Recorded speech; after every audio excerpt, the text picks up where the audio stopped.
Hello student, welcome to learn everything online.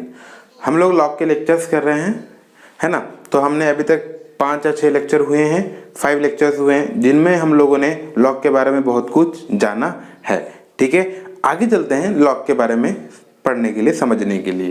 ठीक है बेटा, तो देखो ना, मैंने आपके बोर्ड पे ना एक बहुत ही प्यारा सा नोट लेके रखा है कि ना कभी कभी क्वेश्चन आ जाते हैं कि ये जो लॉग है ये पॉजिटिव है या नेगेटिव है, बात समझ में। तो उसके लिए एक प्यारा सा नोट है आपके सामने, और वो क्या कहता है, if in log n base a, if in log n base a and n are same side of unity।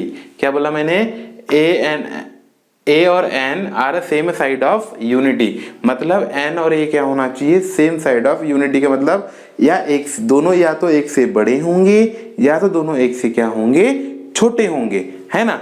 Then log n a positive, तब क्या होगा, लॉग क्या होगा, जो होगा log n बेस a क्या होगा, पॉजिटिव होगा, अदरवाइज इट इज नेगेटिव। ठीक है, अब कई बच्चों के ना दिमाग में पल्ले नहीं पड़ता है सेम साइड ऑफ यूनिटी क्या है ना। तो इसमें अपने पास 2 टाइप के बच्चे होते हैं। एक होता है बेटा अपने पास गरीब बच्चा, है ना, जिसको समझता ही नहीं क्या होना है। तो गरीब बच्चा के लिए, है ना, गरीब बच्चे के लिए हम लोगों ने समझाने की कोशिश ये की है कि बेटा आ जाओ, है ना। अगर कभी जिंदगी में कभी किसी ने लिख दिया कि log 4/2, log 4/2, तो 4 और 2 क्या दोनों एक से बड़े हैं, क्या दोनों एक से बड़े हैं, n और a दोनों एक से बड़े हैं, तो इसका रिजल्ट क्या आएगा, पॉजिटिव। हम गरीब बच्चे को ऐसा समझाते हैं, है ना। फिर मैं लिखता हूं दूसरी बात कि अगर किसी ने लिख दिया log 2 1/2, है ना, log 2 1/2, तो 2 तो जो है बेटा 1 से बड़ा है और 1/2 क्या है, 1 से छोटा है। बात समझ में। तो ये पॉजिटिव तो नहीं देगा क्योंकि सेम साइड नहीं है ना, दोनों अलग है,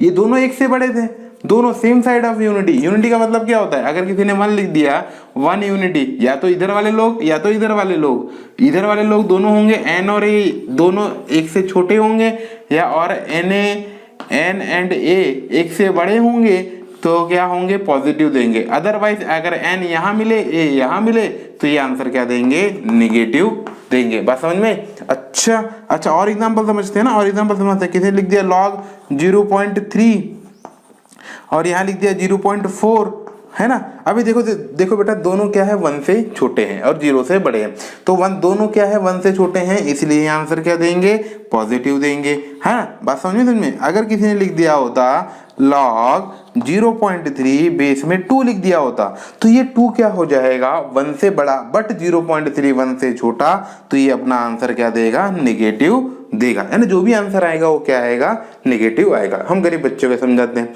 अब अमीर बच्चा कैसे याद करता है, देखो भाई, है ना।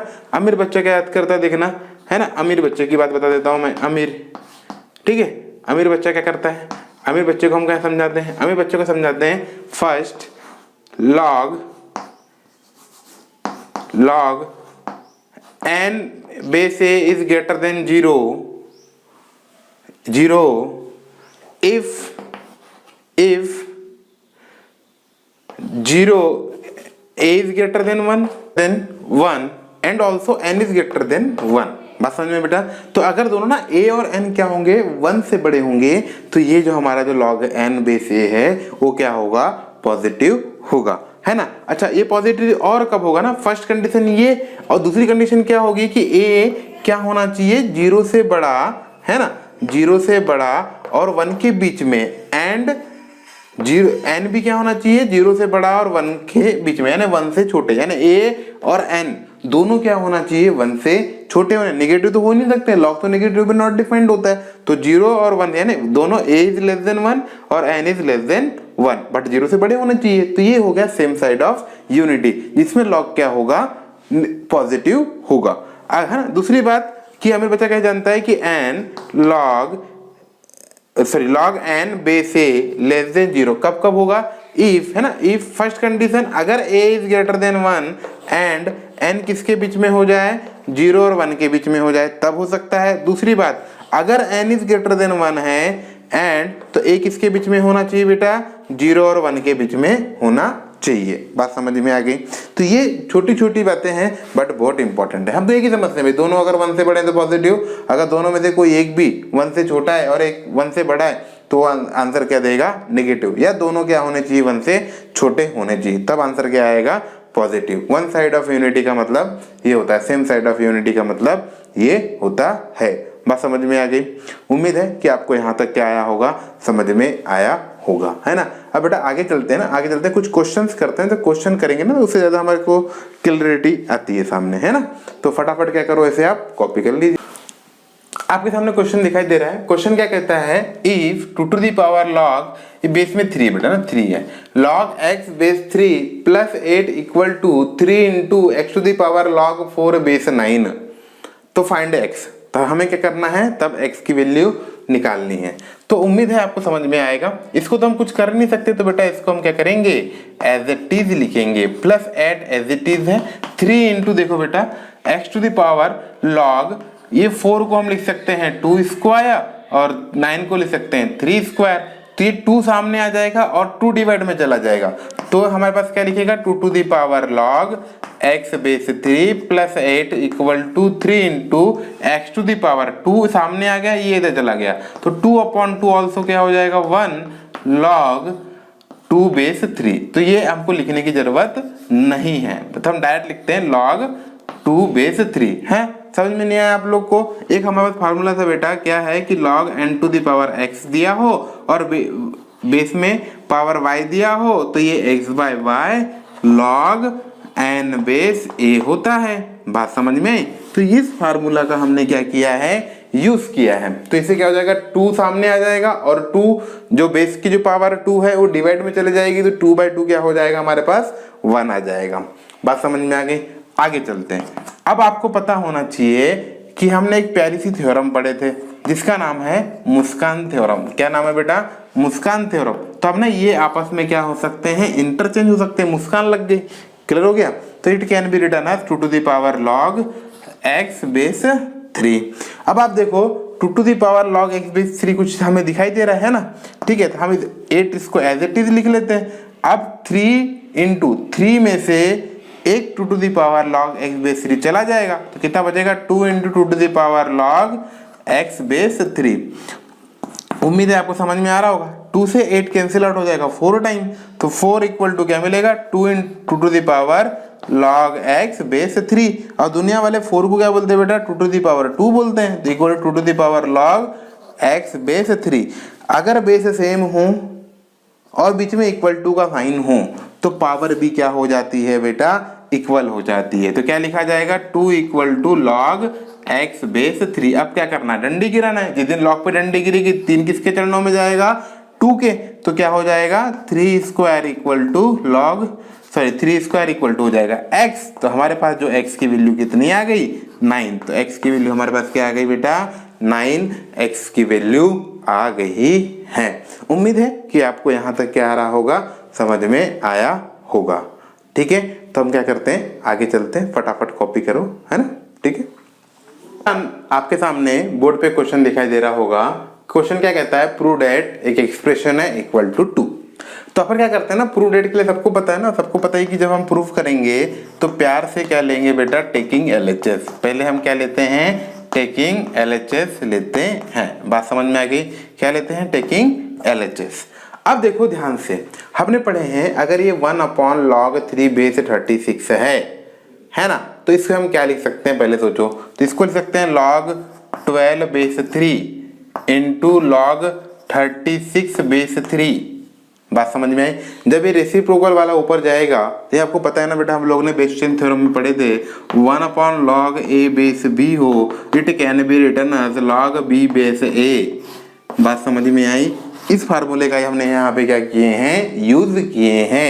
उसी प्रकार ये क्या लिखा जाएगा, log 4 base 3 into log 108 base 3। बात समझ में आई, ठीक है, ऐसा लिखा जाएगा। आगे चलते हैं, आगे समझते हैं क्या होता है, ठीक है बेटा। अब यहाँ देखो log 12 क्या लिखा जा सकता है, 4 स्क्वायर इंटू 3, मतलब 2 स्क्वायर इंटू 3, 4 3 जा 12, यहाँ पे हो जाएगा 3, है ना। फिर इसको क्या लिखा जाएगा बेटा, 36 क्या होता है, 6 का स्क्वायर होता है, 6 का स्क्वायर। ये 4 9 जा, तो 2 square into 3 square base 3। Same उसी प्रकार यहाँ भी आ जाएगा। तो log 2 स्क्वायर बेस 3 इंटू में क्या हो जाएगा log 108 को ध्यान सुनो 108 क्या होता है अगर 108 की बात करते हैं तो 12 9 जा क्या होता है 108 होता है। तो 12 9 जा तो 12 में 4 3 जा और 9 3 स्क्वायर मतलब ये लिखा है 2 स्क्वायर इंटू 3 क्यूब 27 4 जा 108 बेस 3। बात समझ में आई। तो यहाँ पे क्या हो जाएगा बेटा देखो यहाँ पे ना मल्टीप्लिकेशन तो एडिशन में आ जाएगा और ये जो 2 है ना वो इस प्रकार से आपको दिखाई देगा log है ना ये 2 सामने आ जाएगा। अगर हम सॉल्व करेंगे तो क्या आ जाएगा 2 सामने आ जाएगा log 2 log 2 बेस 3 प्लस अब ना ये प्लस log 3 बेस 3 तो 1 हो जाएगा। बस समझ में। उसी प्रकार यहाँ पे भी क्या हो जाएगा 2 log 2 बेस 3 है ना प्लस ये 3 स्क्वायर है 2 सामने आ जाएगा तो यहाँ पे 2 मिल जाएगा। बस समझ में। माइनस इसमें 2 सामने आएगा तो कितना हो जाएगा log 2 बेस 3 और यहाँ पे क्या आ जाएगा यहाँ सामने आ जाएगा तो 2 log 2 बेस 3 प्लस 3। इस टाइप से हमारा सॉल्यूशन हो जाएगा। तो देखो यहाँ पे log 2 बेस 3 सब में ये रिपीट हो रहा है तो हम क्या करते हैं लेट मान लेते हैं कि जो log 2 बेस 3 है उसकी वैल्यू कितनी है t है। हमने क्या मान लिए कि log 2 बेस 3 की वैल्यू कितनी है t है। तो अब क्या है ना जहां जहां log 2 बेस 3 है वहां t पुटअप कर लेंगे तो हमें क्या आ जाएगा 2t प्लस 1 है ना और यहाँ क्या हो जाएगा 2t प्लस 2 है ना बेटा और माइनस में क्या लिखा जाएगा 2t है ना इंटू में यहाँ पे आ जाएगा 2t प्लस 3 बात समझ में आ गई। अब सॉल्व करते हैं ना 2t इंटू 2t कितना हो जाएगा 4t स्क्वायर क्या आ जाएगा बेटा 4t square plus 2t into 2t 4t plus 2t plus 2 minus 4t square है ना। और पता है आपको हमें इसकी वैल्यू कितनी लानी है 2 लानी है ना minus 4t square minus 6t और ये कितना हो जाएगा माइनस हो गया यही आएगा है ना। तो आपको दिख रहा है 4t स्क्वायर से 4t स्क्वायर कैंसिल आउट हो गया 60 और 60 भी कैंसिल आउट हो गया तो आंसर कितना आ गया 2 इक्वल टू कितना आ गया RHS और ये हमारे से क्या हो गया बेटा प्रूफ हो गया है ना। उम्मीद है कि आपको क्वेश्चन भी समझ में आया होगा। बहुत ही आसान क्वेश्चन है ज्यादा टेंशन वाली बात बिल्कुल नहीं है। बात समझ में आ गई। आगे चलते हैं नेक्स्ट क्वेश्चन की ओर। आगे चलते हैं आपको जो स्क्रीन पे क्वेश्चन दिखाई दे रहा है क्वेश्चन क्या कहता है सॉल्व इक्वेशन। अब हम बेटा जो कौन से टॉपिक में लॉगरिथमिक इक्वेशन पे पहुंच गए। अब हमें इक्वेशन सॉल्व करना आना चाहिए ठीक है। तो क्या कह रहा है सॉल्व इक्वेशन। तो सॉल्व इक्वेशन करना है मतलब हमें किसकी वैल्यू निकालना है बेटा x की वैल्यू निकालनी है। आपको दिख ही रहा है डिनोमिनेटर में क्या दिख रहा है log x माइनस 2 बेस 10 तो ये तो ट्रांसफर हो जाएगा है ना। तो क्या लिखा जाएगा इसको log 5 base 10 plus log x square plus 1 base 10 equal to twice of log x minus 2 base 10। आपको इतनी प्रैक्टिस हो गई कि आपको पूरे फार्मूलेस क्या हो गए होंगे याद हो गए होंगे ना। तो आप मेरे साथ बने रहना ठीक है। अब ना आगे वाली बात क्या है बेस सेम है और बीच में प्लस का साइन है तो ये जो एडिशन है वो किस में कन्वर्ट हो जाएगा बेटा मल्टीप्लिकेशन में कन्वर्ट हो जाएगा। और ये जो सामने 2 है वो कहाँ पे आ जाएगा x to the power x minus 2 to the power 2 हो जाएगा इसके ऊपर आ जाएगा और यहाँ बेस में 10 आ गया। यहाँ भी देखो log बेस 10 और यहाँ भी क्या है log बेस 10 में है तो दोनों log क्या हो जाएंगे आपस में कैंसिल आउट हो जाएंगे और हमारे पास बचेगा क्या बेटा 5 to 5 x square plus 1 equal to x minus 2 whole square. तो ये इक्वेशन को हम क्या कर लेंगे सॉल्व कर लेंगे ठीक है। सॉल्व करते हैं फटाफट। तो सॉल्व करेंगे तो क्या आ जाएगा 5 इंटू एक्स स्क्वायर क्या हो जाएगा 5x square plus 5 equal to कितना हो जाएगा इधर बेटा ये x माइनस 2 का होल स्क्वायर क्या हो जाएगा x square plus 4 minus 4x सबको एक तरफ ला लेंगे यानी सबको क्या कर लेंगे हम लोग ट्रांसफर कर लेंगे। तो 5x स्क्वायर में से x स्क्वायर चला जाएगा क्या बचेगा 4x स्क्वायर है ना माइनस 4x इधर क्या हो जाएगा प्लस का 4x और इधर आएगा तो प्लस का 1 इक्वल टू 0 है ना। इस टाइप से आ जाएगा अपने पास है ना। नई बात समझ में क्लियर हुआ। उम्मीद है कि आपको ये समझ में आ रहा होगा है ना।